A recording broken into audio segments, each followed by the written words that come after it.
The rain hammered against the Tesla's windshield like it had a personal vendetta. Marcus Ashford gripped the steering wheel tighter, his eyes fixed on the blurred taillights ahead of him on Route 9. He'd been in worse weather.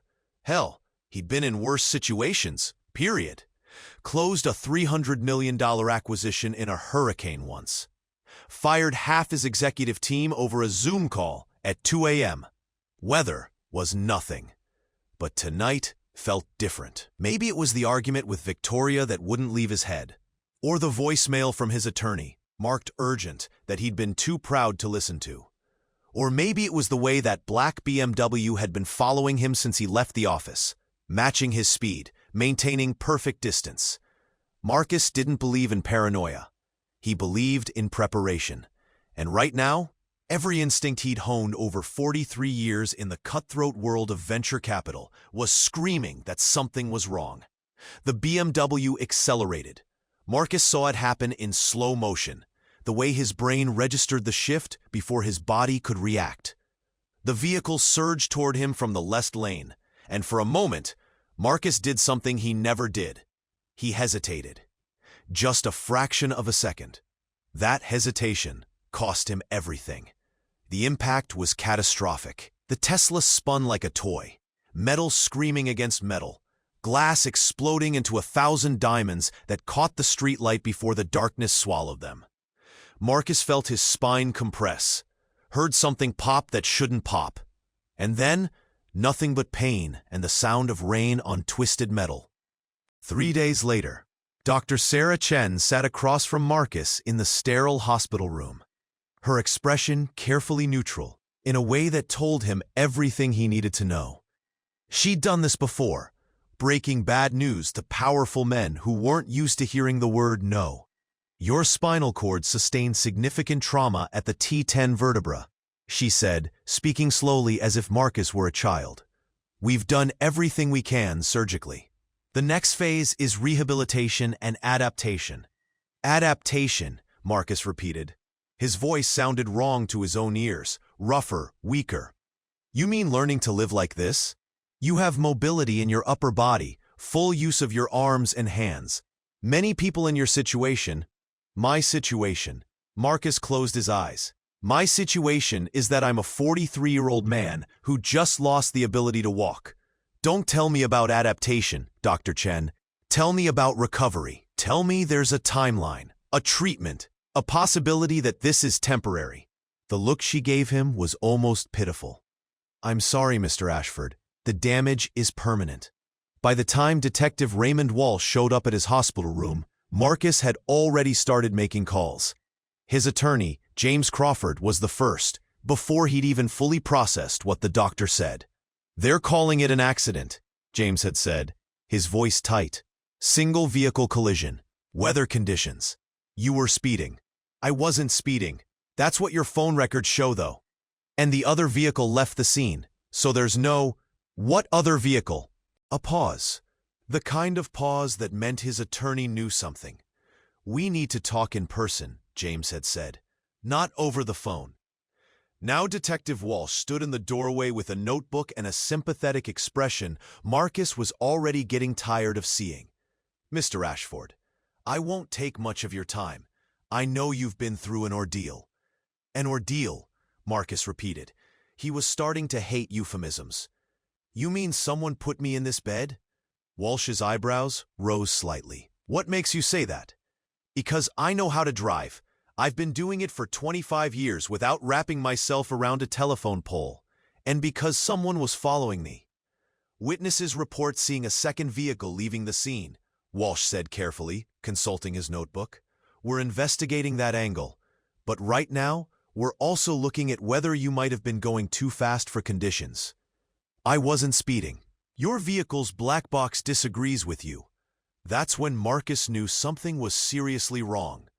The black box on his Tesla would have been impossible to tamper with, unless someone had access that went way beyond ordinary accident fraud, unless someone had planned this with actual sophistication.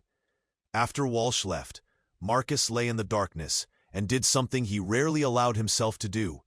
He thought about his wife, Victoria Ashford. Brilliant, beautiful Victoria. who'd married him 13 years ago at the Rainbow Room in Manhattan, while a string quartet played Vivaldi. Victoria, who'd given him 2 beautiful children who barely knew him because he was always at the office. Victoria, who'd been distant for the last year, maybe longer. Victoria, whose father was a real estate mogul with serious political connections. The thought was there before he could stop it, and Marcus hated himself for thinking it. No, that was paranoia. That was the morphine talking. But it wasn't, was it? 1 week later, Sofia Martinez stood in the visitor's chair with her arms crossed, studying Marcus with the expression of a woman who'd seen too much of the world to be easily shocked. She was 37, black, with her hair in controlled braids, and a suit that probably cost more than most people's monthly rent. She was also the best criminal defense attorney in Manhattan, and Marcus had just hired her for something he still couldn't quite believe was necessary. "Your wife didn't specifically say she wanted you dead," Sofia was saying, her voice carrying the kind of calm that came from having survived worse. "So that's in your favor. That's not funny. I'm not joking." Sofia pulled up a chair and sat down, leaning forward. "I've been doing some preliminary investigation. Your wife has been meeting with someone. Not a personal trainer, not a doctor. A man named Derek Voss. Ring any bells?" Marcus shook his head. He was still on serious pain medication, and his brain felt like it was moving through molasses. "Derek Voss is a professional consultant," Sofia continued. "That's the polite term. What he actually does is help wealthy people solve their problems. He's been under investigation for 2 years. Insurance fraud, accidentally on purpose accidents, that kind of thing. But he's never left anything provable." "And you think he was involved in my accident?" "I think I need to do a lot more digging before I can prove anything. But the timeline is interesting. 3 weeks before your accident, Victoria had 2 meetings with Voss. One at the Peninsula Hotel, one at a restaurant in Queens that's known for being off the radar." Marcus felt something cold settle in his chest. What would she gain? She doesn't want a divorce. She's comfortable. "Your will was updated 8 months ago," Sofia said quietly. "Did you do that?" He hadn't. He remembered the conversation with his old attorney now, how Victoria had suggested they both update their documents, how she'd said it was smart planning, especially with the kids, how he'd been too busy to deal with it, so he'd just signed what his attorney prepared. "What's in it?" Marcus asked, though he suspected he already knew. "Everything goes to her, in trust for the children, nominally, but she controls it all until they're 30. And given that your company isn't publicly traded, it's all held in your name through various LLCs. This effectively makes her the controlling shareholder of every venture capital fund you've built." "How much are we talking?" "Conservative estimate, $800 million. The room seemed to tilt. Over the next 3 weeks, Marcus learned that his life had been built on a foundation of sand. Every relationship that had seemed solid dissolved the moment word got out about his condition. His business partners suggested, very gently, that he might want to consider reducing his involvement. His investors started calling, asking about succession plans. His best friend from college didn't answer his calls. The nanny took a different job without giving notice. But there were 2 people who stayed. His mother, Eleanor, sat with him every afternoon after her physical therapy job ended, bringing him magazines he didn't read and talking about inconsequential things, like she was refusing to let him disappear into his own despair. She was 68, tough as railroad steel, and she looked at him with a fierceness that suggested anyone who tried to write him off would answer to her.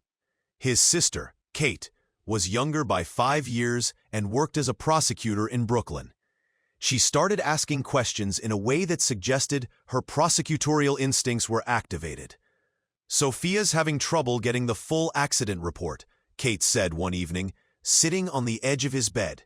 "She filed a FOIA request, but they're slow-walking it, which is suspicious as hell. Or they're just busy." "Marcus, don't be stupid. You didn't hit that pole by accident. Someone wanted you dead or disabled, and right now, Victoria's the obvious beneficiary. Having motive isn't the same as having proof." "No," Kate agreed. But it's a place to start, and Sophia found something else. Derek Voss has a connection to your car insurance company. Apparently, one of the adjusters who signed off on the initial accident report used to work for a firm Voss owns. Marcus felt the weight of it settling over him. The realization that what he'd been living in denial about might actually be true. That his wife, the woman he'd built a life with, might have decided he was worth more broken than whole. "I need you to do something for me," Marcus said to Kate.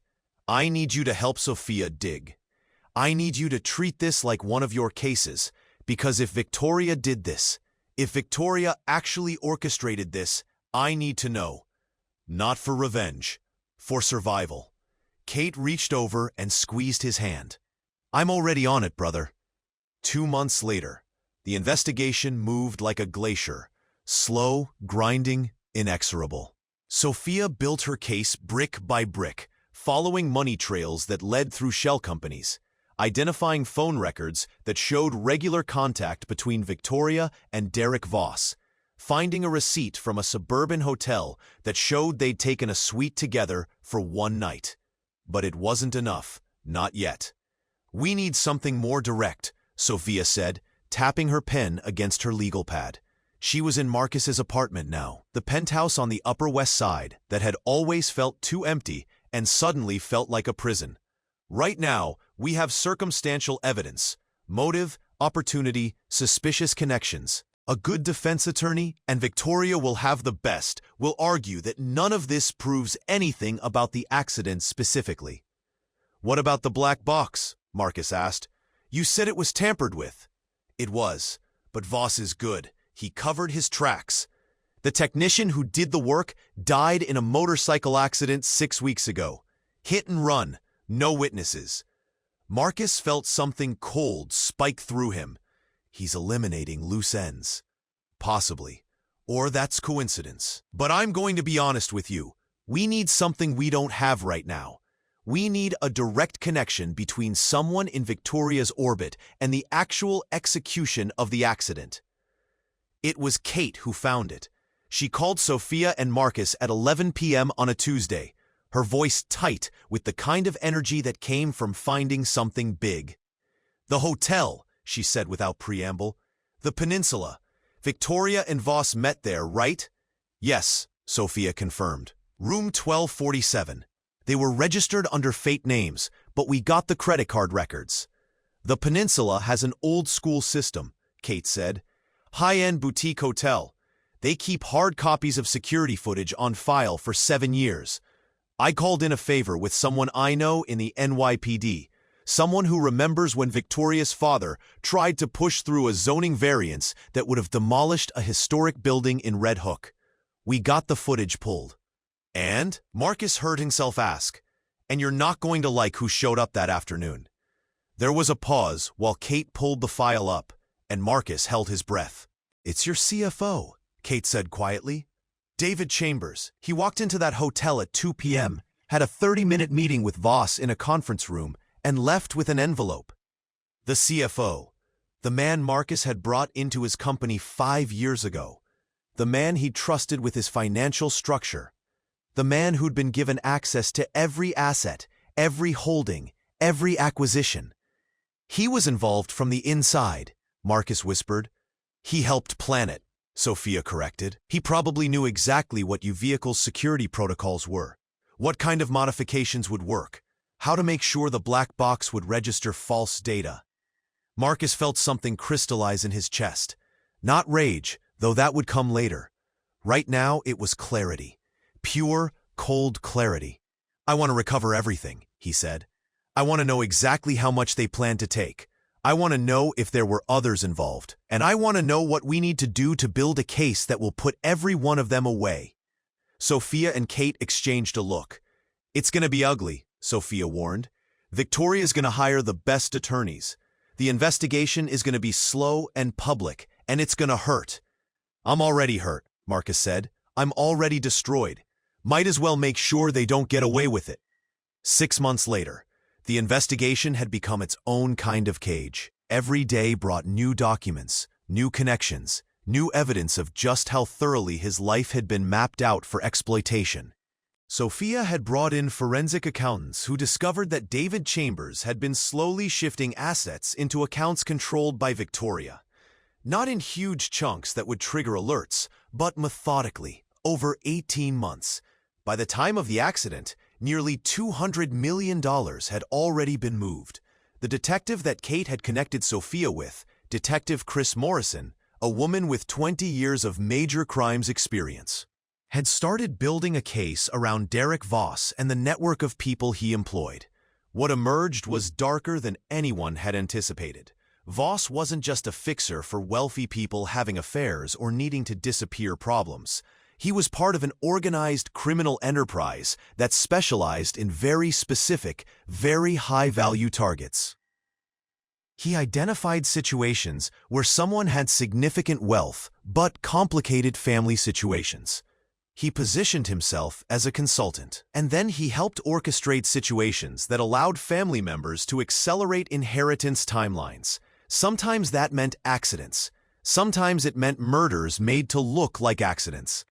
The motorcycle death of a technician? Detective Morrison traced that to another member of Voss's network. The investigation into that had gone cold, but now it was being reopened. The question became, how many other accidents had actually been murders? But something else was happening too, something that caught Marcus off guard. He was getting better. Not walking better. The doctors had been clear. His spinal cord damage was permanent. He would never walk again. But he was getting stronger in other ways. His upper body had developed genuine muscle tone from daily physical therapy. He'd learned to drive a specially modified car. He'd started working again, from his apartment, handling the parts of his business that didn't require being physically present. And his relationship with his mother and sister had deepened in ways he hadn't expected. Eleanor sat with him one afternoon, watching him work through email correspondence, and she said something that caught him by surprise. "You're different now," she observed. "Damaged, you mean?" "Present," she corrected. "Your father died when you were 16. You've been running ever since.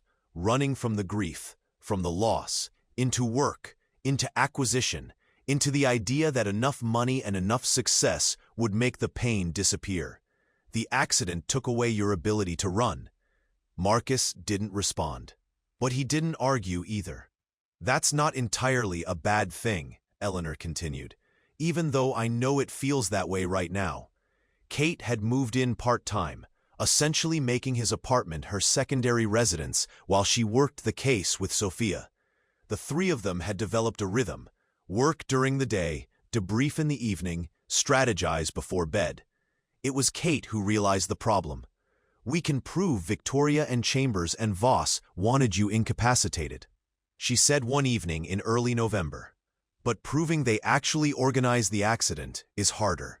The technician who modified your car is dead. Voss has no direct communication with whoever actually did the driving. We have circumstantial evidence, but a jury might not convict based on circumstantial evidence alone." "So what do we need?" Marcus asked. "We need the driver," Detective Morrison said. She'd been invited into this phase of the investigation, treating the apartment like an auxiliary office. "We need whoever was actually behind the wheel of that BMW." For weeks, they'd been unable to identify the driver. The car had been stolen, used, and abandoned in New Jersey. Whoever had been driving had disappeared. It was Sophia who found the thread.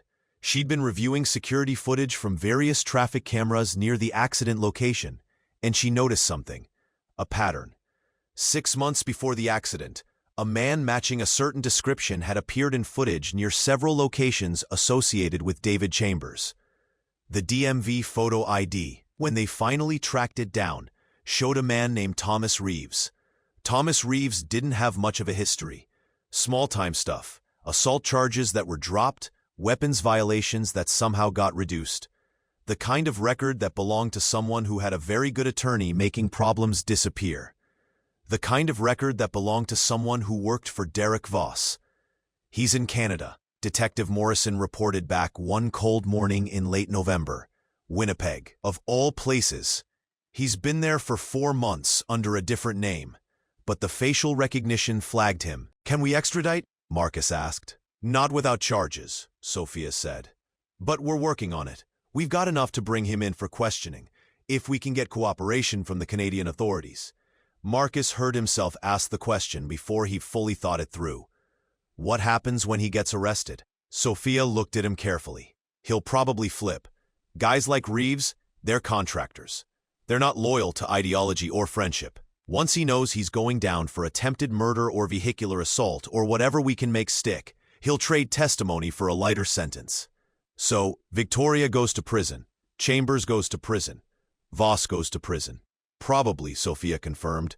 It'll take time. The legal process is slow. But yes, if we can bring Reeves in and get him to talk, we'll have a case. Marcus nodded. He should have felt satisfied. Instead, he felt hollow. 3 months later, February. Thomas Reeves agreed to extradition without a fight, which was when Marcus first understood the full scope of what he was about to lose. Reeves gave up everyone in exchange for a reduced sentence. He provided detailed testimony about how Derek Voss had hired him. He described the meetings where the plan was discussed. He identified David Chambers as the inside man who'd provided access to the vehicle's security system. He confirmed that Victoria Ashford had financed the entire operation with a promise of $5 million. Victoria had hired someone to disable her husband, to paralyze him. The indictment came down on a cold Thursday in February. The charges were conspiracy to commit assault, attempted murder, and fraud. Victoria's attorney immediately filed for a bail hearing and secured her release on a $2 million bond, pending trial. The news broke nationally. Every media outlet picked up the story. Wealthy woman accused of orchestrating accident that paralyzed her CEO husband. The details came out in leaks and press releases. The headlines wrote themselves. Marcus watched his life disintegrate in real time across every news cycle. His business partners called an emergency board meeting. Without his ability to manage day-to-day operations, and with his name now permanently associated with scandal, the funds started withdrawing their investments. One by one, the relationships he'd spent decades building simply evaporated. But that wasn't the worst part. The worst part was sitting across from his attorney as the full scope of Victoria's planning became clear. "She made changes to your will," Sophia explained, her voice carefully neutral.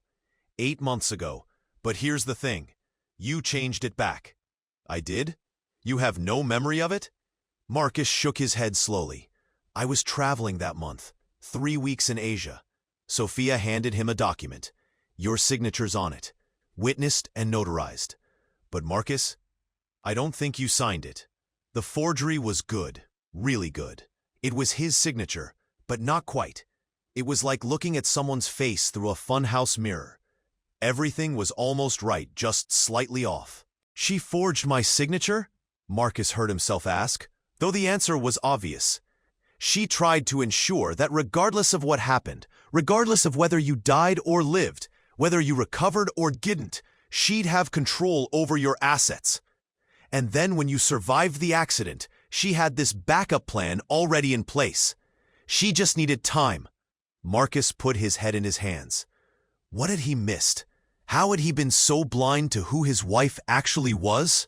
Kate appeared in the doorway. She'd been working with Sophia on the case, officially consulting as a prosecutor. She looked furious. "There's more," Kate said, and there was something in her voice that made Marcus look up. "The children." His heart stopped. "What about the children?" "Victoria's lawyers have filed for full custody," Kate said quietly. "They're arguing that your current condition makes you unfit as a parent. That your imprisonment, yes, they're already assuming conviction, will further compromise your ability to provide care. They're arguing that the children need stability, and that living with you in your current state is destabilizing." Marcus felt something break in his chest. His children, Marcus Jr., who was 10, and Sophie, who was 8. He hadn't seen them since the accident. Victoria's attorney had filed a restraining order preventing him from contact, claiming he was a danger to them emotionally due to his psychological state. He'd accepted that. He'd been in pain. He'd been depressed. He'd been half convinced that his life was effectively over anyway. But he hadn't thought about the custody angle. He hadn't understood that every layer of this was designed to strip him of everything. "Can she do that?" he asked, though the answer was probably yes. "She can try," Kate said grimly. "But we can fight it. Sophia's bringing in a family law specialist. And Marcus, we're not going to let that happen." For the first time since the accident, Marcus felt something besides grief or pain or despair. He felt rage. Part 2. The Reckoning. The trial took 9 months to prepare for. 9 months of depositions, discovery, expert witnesses being lined up on both sides. Victoria's defense was exactly what Sophia had predicted: deny, deflect, and suggest that Marcus was either lying or had manufactured evidence out of vengeance. Her attorneys filed motion after motion, trying to suppress evidence, discredit witnesses, poison the jury pool. But Sophia was relentless. She brought in forensic experts who traced the money flows. She built a narrative that was so carefully constructed, so meticulously detailed, that there was no room for doubt. Derek Voss tried to negotiate a plea deal that would have reduced his sentence significantly if he testified against Victoria. His attorney approached the prosecution with an offer in October. Voss would give up everything if they agreed to knock 15 years off his sentence. Sophia, Kate, and Detective Morrison refused. "We don't need him," Sophia said simply. "We have David Chambers. We have Thomas Reeves. We have the financial records. We have the communication logs. We have the modified car. We don't need Derek Voss." What they needed was to break Victoria. The break came from an unexpected direction. A woman named Jennifer Walsh came forward in December. She identified herself as Derek Voss's ex-girlfriend and provided evidence that she had a recording, an actual audio recording, of a conversation between Victoria and Voss from 18 months ago. They'd had an argument, and Victoria, angry, had left a message on Voss's voicemail. "I paid you to take care of this," Victoria's voice said in the recording that played in the police precinct. "I paid you a lot of money. I don't care how you do it. I don't want to know the details. I just need him incapacitated. I need him broken. And I need it done before the spring when the new investment round closes." The recording was 32 seconds long. It was enough. The trial began on a cold Monday in September. Victoria arrived at the courthouse in designer clothes, her attorney flanking her like a shield, and she maintained an expression of wounded innocence that had probably worked for her entire life. It didn't work in front of a jury. Sophia presented the case in methodical fashion, building each piece carefully. She had the forensic accountants explain the money flows. She had the car technician explain the modifications. She had Detective Morrison explain how the investigation had progressed. Then she brought in Thomas Reeves. Reeves was thin in the way that people in prison get thin, his suit not quite fitting right, his eyes moving around the courtroom like he was measuring exits. He took the stand and testified for 4 hours about how he'd been hired, what he'd been told, what he was paid to do. "Did you personally know Victoria Ashford before this assignment?" Sophia asked. "No, ma'am." "Did you know why she wanted the accident to happen?" "No, ma'am. Wasn't my business to know why. But you knew that the intention was to disable the victim." "Yes, ma'am. That was clear." Victoria's attorney, a man named Gregory Price, who'd successfully defended 3 different murderers, tried to dismantle Reeves's testimony. He suggested that Reeves was lying to avoid a longer sentence, that he had motivation to claim Victoria was guilty. He suggested that the accident might have been entirely Reeves's idea, and he'd manufactured the connection to Victoria afterward. Reeves didn't waver. "I was hired to do a job," he said flatly. "I did the job. The lady paid for the job. That's all I know." Then came David Chambers. Chambers was a wreck on the stand. He'd been facing charges separately, and his plea deal required his cooperation. He testified about the detailed planning, about how he'd provided the technical specifications for the car, about how he'd met with Voss and Victoria to work out the timing. "Why did you do this?" Sophia asked him. Chambers's face crumpled. Victoria promised me money, $20 million. She said we were going to split Marcus's assets after the accident. She said it would look like he killed himself after the business fell apart. The courtroom went silent. She wanted him dead? That's what she said, Chambers replied, his voice barely above a whisper. She said if it looked like suicide, everything would go to the children, and she'd control it as their guardian. But if he survived, she said we'd make it work anyway. She had a plan for that too. Marcus, sitting in the gallery with his mother and sister, felt Kate reach over and squeeze his hand. He kept his expression neutral. What he felt inside was something between satisfaction and profound sadness. Derek Voss was presented through recorded testimony. He'd decided to take a plea deal himself rather than risk the trial testimony. His attorney had negotiated for him to appear via video rather than in person. In the recording, Voss described his role as the facilitator, the middleman who'd brought the pieces together. Miss Ashford approached me through an intermediary, Voss testified, his voice remarkably calm considering the circumstances. She indicated she wanted her husband incapacitated. She was very specific about the outcome she desired. I provided her with resources to make that happen. Did you discuss what would happen if the incident resulted in death rather than disability? The prosecutor asked. Yes, Voss said flatly. I told her that accidents are unpredictable. People die. She indicated that she was willing to accept that outcome. The recording ended. When Victoria took the stand on the 10th day of the trial, she maintained her story. She hadn't hired anyone. She hadn't wanted her husband harmed. Chambers was lying to save himself, and Voss was a criminal who was willing to blame her to reduce his own sentence. Sophia's cross-examination lasted 3 hours. You didn't update your will after your husband's accident? Sophia asked, walking slowly in front of the stand. Even though, as his wife, you had a vested interest in understanding what would happen to his assets. My attorney recommended waiting until after the accident investigation was complete. Your attorney recommended that you wait to update your will during a time when your husband was paralyzed and vulnerable, and when you had just gained control of his business. I wanted to wait until things settled. Things like your meetings with Derek Voss? Is that what you were waiting to settle? I've never met Derek Voss. You've never met him, Sophia repeated.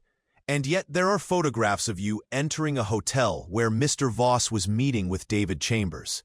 There are phone records showing calls between your phone and a number we've identified as belonging to Mr. Voss. There are financial records showing you wire-transferred money to an account that was used to pay Thomas Reeves for his services. Victoria's face had gone pale. Those are coincidences. How many coincidences does it take to become a conspiracy, Miss Ashford? The jury deliberated for 6 hours before coming back with a guilty verdict on all charges. Marcus watched Victoria being handcuffed as she left the courtroom. She made eye contact with him for just a moment, and he saw something in her expression that might have been shock or might have been rage. He didn't feel triumph. He felt exhausted. Kate hugged him outside the courthouse, and Eleanor held his hand in the car on the way home. Neither of them mentioned revenge or vindication. They just sat with him in the quiet aftermath of the verdict. But the verdict wasn't the end of the story. It was just the beginning of something more complicated. The custody battle was ongoing. Victoria's conviction on attempted murder charges didn't automatically disqualify her from custody. The family courts operated under different standards than criminal courts. But it significantly strengthened Marcus's position. Sophia brought in child psychologists who testified that the children had been psychologically manipulated by their mother. Marcus Jr. had started having nightmares. Sophie was exhibiting signs of anxiety disorder. Both children were suffering from the suggestion that their father was somehow dangerous or unstable. The family court judge, a woman named Patricia Morrison with 30 years of experience, listened to the testimony and then made a decision that surprised no one in the legal community, but that landed like a bombshell in the media. Marcus would be granted primary custody, with Victoria limited to supervised visitation. The moment came on a Tuesday in January, almost 18 months after the accident. Marcus was sitting in his attorney's office with Kate when the decision came through. He read it 3 times before it actually penetrated. Primary custody. His children were going to come live with him. "You okay?" Kate asked, watching his face. "I don't know," Marcus said honestly. "I thought this was what I wanted. I thought winning was what I needed." "And now?" Marcus set the document down carefully. "Now I'm realizing that the system moved so fast toward punishment that no one asked if punishment was actually what I needed. Victoria's going to prison, Chambers is going to prison, Voss is going to prison, Thomas Reeves is going to prison, and I'm sitting here with custody of 2 kids who have just watched their mother be convicted of trying to murder their father. How is that a victory?" Kate didn't answer right away.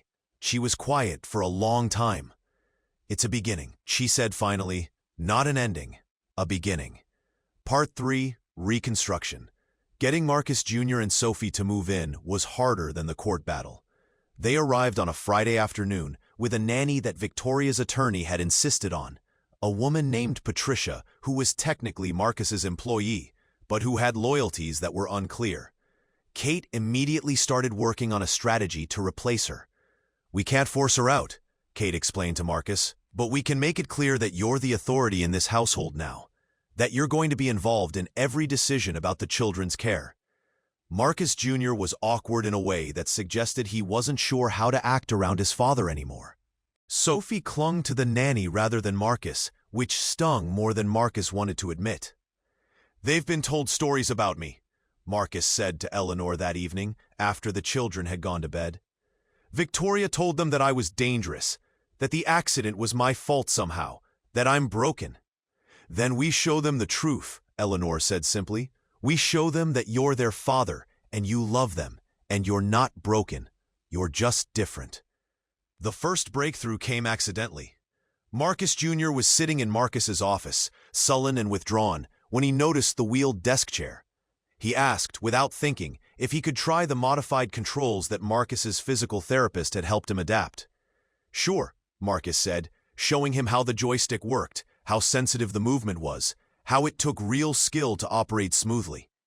Marcus Jr. spent an hour practicing, and by the end, he was grinning. He'd managed to navigate the entire office without hitting anything. "That's harder than it looks," Marcus Jr. said, and it was the first genuine emotion Marcus had seen from him in weeks. "Yeah," Marcus agreed. "It is," Marcus said quietly. "Takes practice and patience. The first month, I crashed into everything. There's still a dent in the hallway." Marcus Jr. looked at him with something that might have been the beginning of understanding. Over the next few weeks, small moments accumulated into something larger. Marcus started teaching Marcus Jr. how to navigate the modified controls. He let Sophie watch him work through his daily physical therapy exercises, explaining each movement like she was a valued consultant. He started having dinner with them, actually present, not checking his phone every 30 seconds. It wasn't perfect. Sophie still preferred the nanny some days. Marcus Jr. was still guarded, still processing the wreckage of his family. But there was something building, a foundation, fragile but real. The turning point came on a Saturday in March, 3 months after they'd moved in. Marcus was working in his office when Sophie appeared in the doorway, dragging a large cardboard box. "Mama's boxes came," she said matter-of-factly. "The movers are downstairs. Daddy said you'd want to know." The box contained things from Victoria's apartment, books, photographs, personal items that had been held in storage while the trial proceedings continued. Victoria was currently in federal prison, awaiting transfer to her assigned facility. She'd be there for a minimum of 10 years. Sophie had opened the box and was looking at old photographs. "That's when they were happy," she said, pointing to a picture of Marcus and Victoria from their honeymoon, both of them radiant in that new marriage glow that never lasted. "We were happy," Marcus said carefully, "for a while." "Then what happened?" Sophie asked with the brutal directness of an 8-year-old. Marcus considered lying, considered offering some sanitized version that would protect her from the ugliness of adult failure. People change, he said finally. And sometimes we hurt each other without meaning to. And sometimes we make really bad choices. Your mother made bad choices. And I made bad choices too. I was never home. I prioritized work over family. I didn't pay attention to how unhappy she was becoming. So it's your fault? Sophie's eyes widened. No, Marcus said firmly.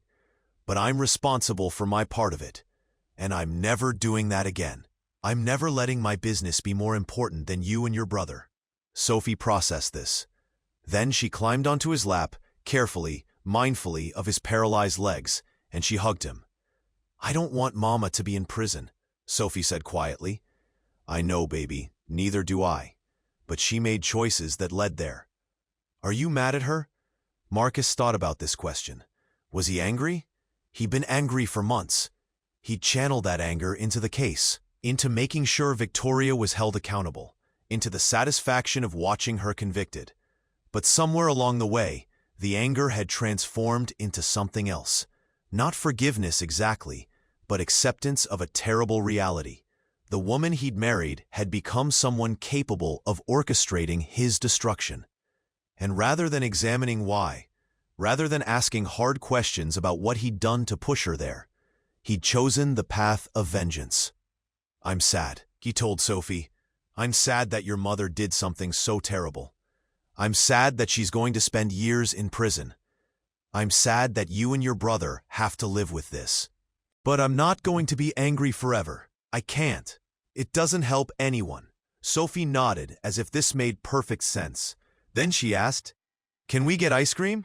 Marcus laughed, his first real laugh in what felt like months. The business side of things was messier. The venture capital funds had fractured in Victoria's wake. Some investors had pulled out entirely, unwilling to be associated with the scandal. Others had stayed, betting that Marcus would rebuild. One new investor, a woman named Sarah Chen who'd made her fortune in biotech, had approached Marcus with an interesting proposal. I'm not interested in buying into your old structures, Sarah said when they met at a coffee shop near Marcus's apartment. Those are tainted. But I am interested in starting something new. She laid out a proposal, a smaller fund, focused on technology companies founded by women and minorities, demographics historically underserved by venture capital. She wanted Marcus as a partner, not because of his money, but because of his track record identifying promising companies. Why would you want me? Marcus asked. I'm radioactive right now. Because you're also someone who learned a hard lesson, Sarah said bluntly. You spent 30 years building an empire, and you let it blind you to what was happening in your own life. That's not a character flaw, by the way. It's a pretty common trait among ambitious people. But you're at an age where you can actually learn from it. Most people don't. Marcus considered the offer for 3 days before accepting. The work was different from what he'd been doing before. Smaller stakes in some ways, longer timeline. But there was something satisfying about it that his previous work had lacked. He was helping people build things rather than just accumulating wealth. He was being present for the process rather than optimizing for exit strategies. Kate was promoted to senior prosecutor and started working white-collar crime cases almost exclusively. She brought the lessons from Marcus's case into her work, building stronger investigations, being more careful about following evidence rather than assumptions. Eleanor retired from nursing and started working as a consultant for healthcare facilities, helping them implement better systems for patient dignity and end-of-life care. And the house, Marcus's penthouse that had felt like a mausoleum, started to feel like something resembling a home. One of the strangest developments happened in October, almost 2 years after the accident. David Chambers was released from federal prison after serving 14 months of his sentence. He'd been model prisoner, participating in rehabilitation programs, getting his GED, taking every self-improvement course available. He wrote Marcus a letter. I don't expect you to read this, the letter began. I don't expect you to care about anything I have to say, but I need to say it anyway, for my own sanity if nothing else. The letter went on to describe Chambers' internal spiral, how he'd been seduced by the promise of wealth, how he'd rationalized his participation in the plan, how he'd convinced himself that Marcus was such a terrible person that what he was doing was almost justified. "I was wrong," the letter concluded, "not just about the plan, about everything. I hope you've been able to build a good life with your children.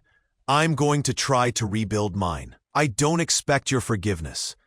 But I wanted you to know that I understand what I did now, and I'm sorry." Marcus read the letter 3 times. He didn't write back. He wasn't ready for that yet. But he put the letter in a drawer and didn't throw it away. The strangest part of the whole nightmare was that it ultimately gave Marcus something he'd never had: clarity about what actually mattered. He still thought about the moment of the impact sometimes. The spin, the crash, the moment his spinal cord was destroyed. He'd never walk again. He'd never recover that physical capability. And you know what? That had stopped mattering about a year after the accident. What mattered was that his children were thriving. Marcus Jr. had joined the robotics club at school and was building prosthetic devices with 3D printing technology. Sophie had become obsessed with environmental science and spent her free time reading textbooks designed for high schoolers. They were brilliant, resilient, and they were his. What mattered was that he'd rebuilt his professional life in a way that actually felt meaningful. He'd turned down an offer from an old colleague to return to his old ventures. The money would have been substantial, but the work would have been empty. Instead, he was funding a biotech company founded by 2 women from Pakistan who were developing drought-resistant crops. He was investing in an AI company founded by former foster youth who were trying to build better matching algorithms for the adoption system. The returns would be slower, the exits less profitable. The satisfaction, though, was genuine. What mattered was that he'd learned to sit with his mother in comfortable silence, without needing to fill the space with work talk or business strategy. It turned out Eleanor had a dry sense of humor that had been hidden under decades of raising Marcus, while he was too busy to notice. What mattered was that Kate had become his closest confidant. That his sister, who'd fought so hard to prove his innocence and recover his assets, had become not just family, but genuine friend. The final court date came in December. Victoria's appeals had been exhausted. She was being transferred to a federal penitentiary in Allentown, Pennsylvania, to serve her sentence. There was a brief hearing where she was formally transferred to the custody of the Bureau of Prisons. Marcus didn't attend. He'd attended enough courtrooms. Instead, he sat in his office with his children, and they worked on a science project together. Marcus Jr. was explaining the physics of simple machines, demonstrating how leverage could amplify force. Sophie was sketching diagrams in her careful, detailed way. "Dad," Marcus Jr. asked, not looking up from his model, "do you ever think about what would have happened if the accident hadn't happened?" It was a good question. Marcus thought about it carefully before answering. "Sometimes," he said, "but not in the way you might think. I don't think about it as this great tragedy that ruined my life. I think about it as the moment that forced me to stop and actually look at my life. And when I did, I realized how much I'd been missing, how much I'd been taking for granted." "You mean us?" Sophie asked. "Especially you," Marcus confirmed. "Before the accident, I was so focused on being successful that I missed most of your lives. I missed Marcus Jr.'s first robotics competition. I missed when Sophie learned to read. I missed 1,000 small moments that I can't get back. The accident, as terrible as it was, gave me the one thing I actually needed: time with you two." Marcus Jr. nodded thoughtfully. "Mr. Patterson at school says that sometimes bad things happen for a reason, that there's a bigger plan or something." "I don't believe in destiny," Marcus said. "I don't think the universe had a grand plan for me to get paralyzed so I could spend more time with you. That's giving too much credit to cosmic organization. But I do believe that we can choose to make meaning out of terrible situations. And I chose to make this situation meaningful by being present, by being here." Sophie looked up from her sketch. "Are you happy now, Daddy?" The question landed like a stone in still water. "Yeah," Marcus said, and he meant it completely. "I'm happy. Not because I have everything I want. I don't, and I never will. and that's okay. I'm happy because I have what actually matters. I'm happy because I get to be here with you every day. Epilogue. 3 years later, the biotech fund that Sarah and Marcus had founded together had produced its first real success. A malaria vaccine that had been struggling for funding was now in Phase 3 trials. The prosthetic company that Marcus Jr. had inspired was getting ready for their Series A funding round. More importantly, Sarah and Marcus had become something more than business partners, something that neither of them had anticipated when they'd started the fund. It happened gradually. Coffee meetings that ran long, conversations that went deeper than just business. The realization one day that he looked forward to seeing her with an intensity that had nothing to do with investment returns. Sarah was different from Victoria in almost every way. She was self-made rather than connected to old money. She was fiercely independent and had no interest in controlling Marcus or his assets. She was brilliant and funny and genuinely kind to his children when they met her for dinner. The proposal happened on a Saturday in early April at the same botanical garden where Marcus had proposed to Victoria 13 years earlier. But this time, there were no string quartets or dramatic gestures.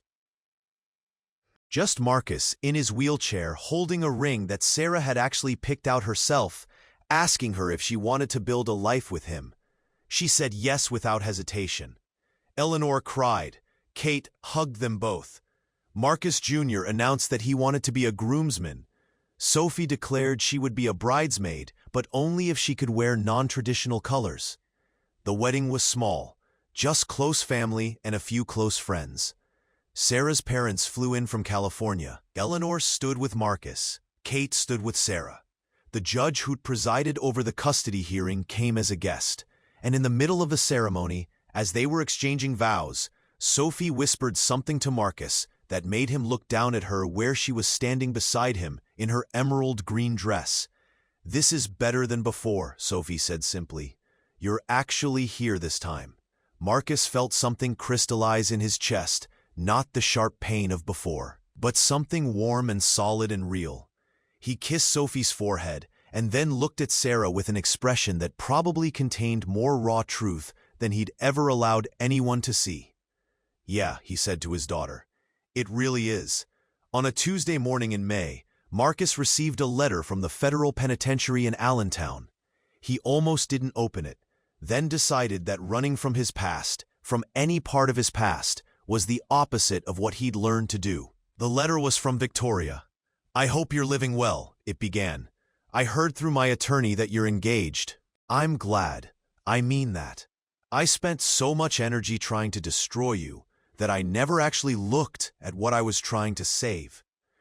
The letter went on to describe Victoria's years in prison, how she'd finally done the psychological work that might have prevented all of this if she'd done it before, how she understood, finally, what her actions had cost everyone, including herself. "I don't expect your forgiveness," Victoria wrote. "I barely forgive myself, but I wanted you to know that I see clearly now. I see what I did, why I did it, and the cost. I hope one day, not now, but one day, our children can understand that their mother was broken, but that being broken doesn't excuse breaking other people." Marcus set the letter down carefully. He thought about showing it to Kate, who would probably suggest he not engage further. He thought about showing it to Sarah, who would probably have wise advice about closure. Instead, he put it away. Not in the trash. He couldn't quite bring himself to destroy it completely, but not on display either. Just filed away with his other important documents, a reminder of a time and a person he'd been, both the man who built an empire and the man who learned that empires are fragile things. That evening at dinner, Marcus Jr. asked him about his day. "It was good," Marcus said. "We have a company that's making real progress toward a breakthrough. Sarah's thinking about founding a second fund. The robotics club is heading to regionals." "That's cool," Marcus Jr. said. "But are you happy?" It was the same question Sophie had asked him years before, and he gave essentially the same answer. Yes, but it was more nuanced now. I'm happy in a different way than I used to be, Marcus said. I used to think happiness was achievement, closing a deal, hitting a target, accumulating wealth. Now I think happiness is this. It's sitting here with you and your sister, knowing that you're smart and kind and going to do amazing things. It's working on projects that actually matter. It's being with someone I love, who loves me back.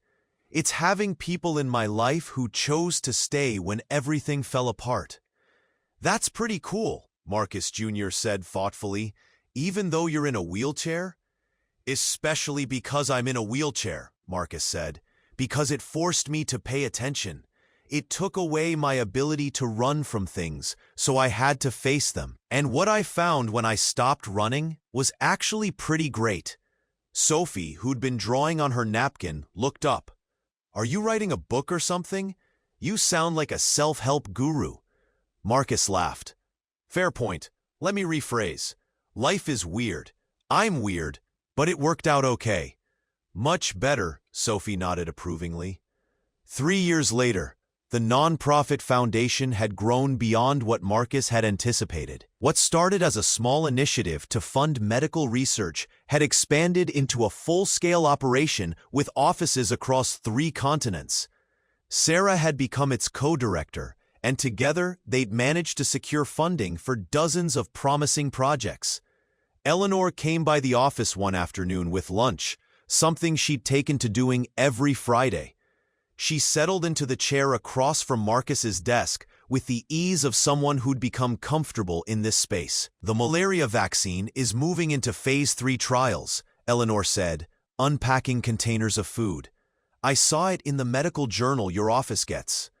6 more months of testing, if all goes well, Marcus confirmed. And then we start the distribution phase in East Africa. Sarah's been coordinating with the health ministries there. Eleanor smiled at him in that particular way she had, the one that suggested she was seeing something beyond the wheelchair, beyond the circumstances. Your father would have been proud of you, she said quietly, not for the money or the success, for this, for finally understanding what matters. Marcus felt the familiar sting of missing his father. 16 years dead now. The accident had forced him to confront all those losses he'd been running from his entire life. I'm trying, he said simply. 4 years after the accident, Marcus Jr.'s robotics team won the regional competition. Sophie's environmental science project was selected for a national youth conference. Life was moving forward in ways that felt both ordinary and extraordinary. The children had settled into a rhythm with their father that had taken years to build. There was no dramatic breakthrough, no single moment where everything changed. Instead, there were countless small moments, homework sessions at the kitchen table, conversations that lasted longer than they used to. The way Marcus Jr. now automatically thought to check door widths and ramp accessibility when they visited new places. Sophie, now 13, had started asking deeper questions about her mother. Not angry questions anymore, but sad ones. Questions about what had gone wrong, what had broken inside Victoria that made her capable of such things. People are complicated, Marcus told her one evening as they worked through a particularly difficult math problem. Your mother was brilliant and beautiful and kind in many ways. She was also someone who couldn't accept that life didn't go the way she planned. That's not an excuse for what she did, but it's an explanation. And understanding the explanation helps us forgive her, even if we can't condone her actions. Do you forgive her? Sophie asked. Marcus considered this carefully. I'm working on it. Some days I'm further along than others, but I'm trying. 5 years after the accident, the morning of the airport departure felt different than it had years ago. Lighter somehow. Sarah was beside him with her laptop, working through presentation notes. Eleanor had the children for the week, and they'd promised to visit the Science Museum. Last-minute jitters? Sarah asked as they moved through security. A little, Marcus admitted. It's strange being back in this world. The venture capital space, I mean. I spent so long in it that part of me wonders if I'm going to slip back into old patterns. You won't, Sarah said with certainty, because you know the cost now. I do, Marcus agreed. I know exactly what it costs, and I'm not willing to pay that price anymore. They made their way to Gate 47, wheeling through the airport with practiced efficiency. As Marcus looked back, he could see Gate 32 in the distance, the place where everything had changed, where his old life had crashed and burned, and something new had been allowed to grow. 5 years. It felt both like yesterday and like a lifetime ago. He thought about Victoria, serving her sentence 300 miles north in a federal prison. He'd heard through Kate that she was doing well in there, participating in educational programs, helping other inmates, working toward genuine redemption. It didn't erase what she'd done, but it was something. He thought about David Chambers, out now and working in a small accounting firm, building a quiet life far from the venture capital world. Chambers had written again 6 months ago, a longer letter this time, describing his work, his recovery, his ongoing therapy. Marcus had kept that letter too. He thought about Derek Voss, unlikely to ever leave prison. Some people couldn't be salvaged. Voss was one of them. But mostly, he thought about the man he used to be, the one who could walk, who could run, who collected victories and wealth like they were going out of style. That man had been blind to everything that actually mattered. That man had nearly destroyed his children's lives. That man had created the conditions that made his wife desperate enough to orchestrate his destruction. This man, the one in the wheelchair, with his expanded capacity for love and his genuine priorities and his refusal to trade meaning for money, this man actually got to live. The gate agent called for first-class boarding. Sarah stood and stretched, and Marcus engaged the controls of his wheelchair, following her toward the jetway. Behind them, the morning light streamed through the airport windows, catching on glass and steel, and the hurried steps of thousands of people moving from one place to the next. People chasing things. People running toward or away from something they thought they needed. Marcus took one last look at Gate 32 in the distance. Then he turned forward, and he went toward what came next.